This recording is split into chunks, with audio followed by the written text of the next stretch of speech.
Hi everyone, I just want to go over a little about what is history and how to write a historical essay, because I find that sometimes students are not history majors, so they're not used to thinking in terms of historical ideas. So they're not quite sure what history is, although some may think, and this is probably from elementary, middle, and high school, that history is memorizing names and dates. It's partly that, but in this class we're not really going to be doing that. You have to know where you are in time, but history is really about interpretation of the facts that we have or the data that we have. And then some of you, almost all of you, have probably written essays before, but I do want to go over a few things on how to write a historical essay. Okay, so on this screen, I've got a few things. So normally when I teach a history class, I always put this slide up first, and then if I'm in class, we talk about it. So I ask people these specific questions. So if you wanted to turn off the video and ask yourself these questions, I will go through them anyway. The first word up here is historiography, which isn't a common term unless you're a history major. And the word history comes from the Greek historia, which means inquiry. So a sort of searching into why something happened, which is really what it is. And then graph means to write. So historiography literally means the writing of what happened. So what is history? Now, I mentioned this in another video. One thing you really have to remember every single time you go into a history class is it's all about interpretation. So what we know about the past is really how we interpret it. And you know that this is the case because if you walk into any library, walk into any bookstore and look at history books, you'll see many different books on the same topic. So like, how did World War I happen? There are probably hundreds of books on that particular topic, and there's hundreds of books on that topic because authors interpret what was happening during that time. So that's one thing to remember, that you are interpreting what's happening, and that's how you'll be writing your assignments, and that's how you should be thinking about history. And then I always ask students, can what happened in the past truly be known? And if not, then what is history? So the short answer to that is we can't really know what exactly happened in history. And that's even hard to do in modern times. Like if I said, what happened a second ago in the world? What happened 5 minutes ago? What happened half an hour ago in the world? This is going to take time to look at everything and to figure out what actually happened. And you may not know what's happening because things are different all over the world. So can what happened in the past truly be known? The answer is no. And if not, then what is history? Well, it goes back to what I just mentioned. It's about interpretation. So we have data, maybe sometimes just a little scrap of papyrus with a couple of words on it, to try and figure out what happened at a specific time. Or we might have a piece of archaeology, like the remains of a wall or a pen or something like that. And then what we have to do is put it all together and then interpret, write about our interpretations and base it on the sources that we have. So that leads to the next question, like what are the sources for history? And for a class like this, archaeology is a big source. We're going to be looking at lots of archaeology in this class. We also have written sources. So we're lucky that the Egyptians started writing fairly early on. And it took a long time to translate that particular writing, but we know what they were saying now. And so we can look at written sources. There's lots of other things, like, mostly based on archaeology and writing.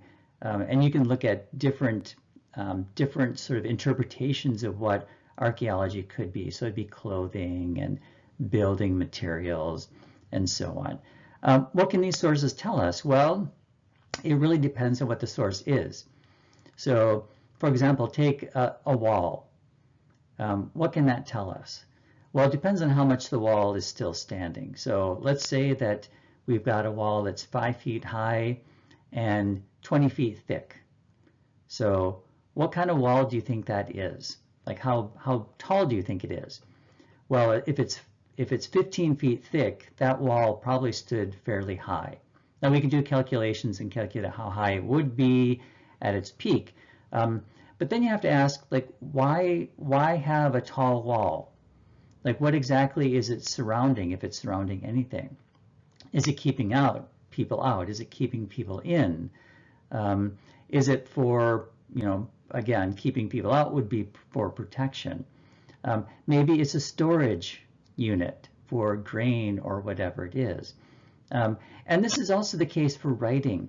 So we might have written sources about things, but you have to be careful. You should also always be a little bit skeptical and think about what is being written and why it's being written and who wrote it. So people all have biases. Are people writing to talk about their government? Like if you are a scribe employed in the ancient Egyptian government, your job is probably to glorify the pharaoh. You're probably not going to write something negative. And so what can that tell us about that particular source? Well, it can make us question what the scribe is talking about. Like, why aren't they talking about the bad things that are happening? Why aren't they talking about starvation and flooding and so on? So you have to be careful what these sources tell us. And you don't want to make sort of wide sweeping generalizations unless you have other sources like archaeology or other written sources that would help you to put a history together or interpret what had happened. I mentioned this in another lecture. The difference between primary and secondary sources is really important to know. So a primary source is the, anything written or created in the time period we're studying. So anything written by ancient Egyptians is considered to be a primary source for this class. Secondary source, anything that scholars or modern people write about ancient Egypt. So when you write your podcast transcripts, you are writing a secondary source. You will be using primary sources to help write that, whether it's archaeology or written sources or maybe both, but that's going to be a secondary source. I mentioned this before when I talked about, gave you the introduction to the class. You'll be creating 3 podcasts in this course. Now, many of you probably have not created podcasts. So the first thing to do is, not feel like you don't want to take this class because of this. Think about a podcast as a research essay that you then read out loud. That's essentially what I'm going to have you do. I want you to write a research essay, and these will be about 1,000 words, so it's not that long. And you have to think of a question first. So I put this here. It's important that, in these podcasts, you're not just spewing facts. You have to think about what you're writing about. And you have to have a question because that makes you look for research, look into the research. So the research essay. So you start with the question, and then you do your research, and then you write up what you found. So for example, we know that some of the earliest recorded strikes of people who are working happened in ancient Egypt. A very simple question could be, why did people strike in the New Kingdom, which is a time period in ancient Egypt? And then, so to answer that, you need to do some research. You need to look at books primarily, you need to look at research articles, and then gather up what you can find, interpret those sources, and then write your podcast. And then, of course, a podcast is oral, so you'd be recording that and then popping it up on your website. So in terms of sources, they really, really, really need to be journal articles or books. So as I put up here, websites are usually not acceptable unless they're written by Egyptologists or people who study Egypt in the field, like archaeologists and so on. So many, I can't tell you how many students just sit there and they type in ancient Egypt, New Kingdom into Google, and Wikipedia always comes up first, and then other sites that are not written by Egyptologists. So one thing you need to do, if I let you use websites, you have to look up the author. So you need to look up that first. You have to tell me who the author is. And if the person isn't an Egyptologist or someone who studies ancient Egypt, you cannot use it, plain and simple. So you have to be really careful with the sources you use. Now, I will tell you when you're looking at up primary sources, so archaeology and written material, sometimes people will pop up material on the web that show like the Great Pyramid. And it may not be popped up by an Egyptologist. In this case, it's okay to use because you're just showing a picture, but you will have to go to the Egyptologists who study the Great Pyramid and talk about it to use in terms of writing. I will have you use something called the CRAP test. And it's a way to make you think about what you're using in terms of a website. So it's talking about currency, like how old is it? Is it really applicable to what you're looking at? Who the author is, and so on. So I've given you the link here. I'll put the live link into Blackboard. Okay, I also, a few years ago when I taught this class, in class, I had students make extensive bibliographies on particular topics. And so what I did was I popped those in, and there's hundreds of topics in the bibliography. Now, this was probably done about 4 or 5 years ago, so it's not really current, but you can certainly look through those in terms of topics for your podcast and, of course, for your final topic, which is creating your own tune. Now, I've given you an outline for your podcast. I tend not to do this very much because I'd like students to have as much freedom as possible when they're thinking about topics. And I'll give you a list of topics as well you can pick from. But I do want you to use an outline for every single podcast that you're writing. And this should make your life a little bit easier. So what I want you to do is, sorry, I don't know why I can't get my slide to go back. Anyway, so stop the video here, go back to that slide. And what I want you to do is to follow that outline. So talk about the particular problem you're looking at. You have to use data. You have to use scientific data like charts, pollen counts, and so on. And I will make a specific lecture on how to interpret those that data so that you can use that in your podcasts. So make sure you look at that outline, and I'll talk about that the closer we get to your podcast assignments. Now, you have to reference everything that you're citing. So think about citations and footnotes, or in this case, we'll probably use in-text citation, it's all the same, that you are acknowledging that you are using sources from somewhere else. So if you say the strikes in the New Kingdom happened in 1354 BC in January, you must have a citation for that because it's probably not something that's common knowledge for you, and you read it in a book. You have to cite. If you don't cite, it's considered to be plagiarism. And I talked about when we looked at the syllabus that you really have to be careful of plagiarism because you don't want to be accused of that. So whenever you write, you have to cite. And because some of the things you'll be popping up on the web, footnotes don't quite work for that. So I'll let you use in-text citation, which is listing the author. Let me see if I can write on this.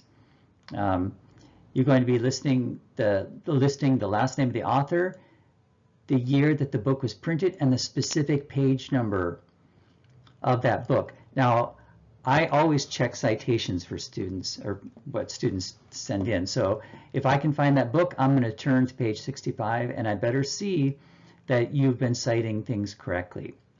Now with a footnote, and I'll make a separate lecture on how to make a footnote. In a footnote, what you're going to do is put the full name of the author, the name of the book in italics, and then you're going to type the city and the press, the year of the book, and again, the specific page number. And then you will be creating bibliographies for everything you write too. And in that case, it's almost the same information, just in a slightly different order. So it's last name, first name, period, title of the book in italics, city, press, and year. You don't put the specific page numbers. For journal articles, it's a little bit different. Now, in-text citation will look the same. Last name of the author, the year, and the specific page number. For the footnote, you're going to have the full author, the name of the article, because it's a journal article, and in quotes, the title of the journal in italics, the volume, the year, and then the colon and the specific page number.